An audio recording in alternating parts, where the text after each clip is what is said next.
के पारे तो बिना।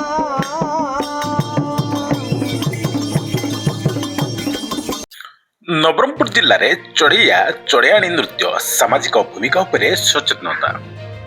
नवरंगपुर जिला अंतर्गत कोसाकुंडा ब्लॉक जिरमा पंचायत सदर जिरमा ग्राम भुवनेश्वर स्थित एनजीओ और स्थित पक्षर समाज गठन में पारंपरिक लोक संस्कृतिर भूमिका विषय में एक सचेतनता कार्यक्रम सफलतार सह आयोजन कर अवसर में पारंपरिक चढ़ियाणी नृत्यर आकर्षणीय प्रदर्शन दर्शक मानू मनमुग्ध करथिला।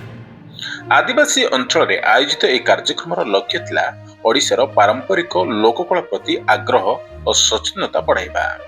अस्तित्वर संपादिका डॉक्टर ममता दास तांको उद्बोधन में पारंपरिक कलार संरक्षण आवश्यकता उपरे जोर देथिले। कार्यक्रम में चढ़ियाणी नृत्यर तालपूर्ण प्रदर्शन और पारंपरिक कहानी दर्शकों को विशेष आकर्षित करथिला। स्थानीय लोक माने बहु संख्यार जोगदी कार्यक्रम को सफल करथिले एवं याको भरपूर प्रशंसा मिलिथिला। कार्यक्रम शेष में जुग्म संपादिका सुश्री दीप्ति राणी महांती समस्त ग्रामवासी और सहयोगी मानक धन्यवाद जणाइथिले। विशेषकर संकीर्ण लोककला परिषद राज्य अध्यक्ष श्री सिद्धार्थ शंकर स्वाई और उपाध्यक्ष श्री कृष्णचंद्र पालको अकुंठ सहयोग पाई धन्यवाद जणाइथिले। कार्यक्रम को विशेषकर अर्जुन भत्रा जिला कार्यकारी सभापति श्री जगन्नाथ संस्कृति लोककला परिषद, देवी प्रसाद पांजिया संपादक श्री जगन्नाथ संस्कृति लोककला परिषद सुचारू संपादक। दंड नृत्य जहाँ की ऐतिहासिक दंड नृत्य एटा पूरा पुरातन भारत को गले एटा माने आदिवासी मानकर गोटे बहुत तांकर माने कला संस्कृतिर एटा होची गोटे उत्सव।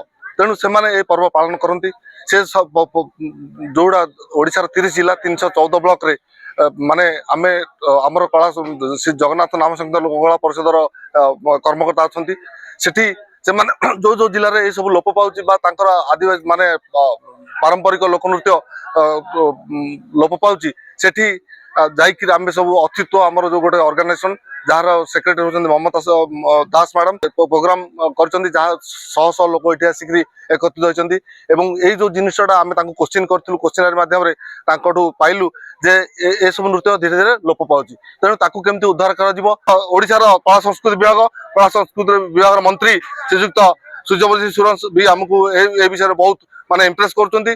तेणु अशेष अशेष धन्यवाद।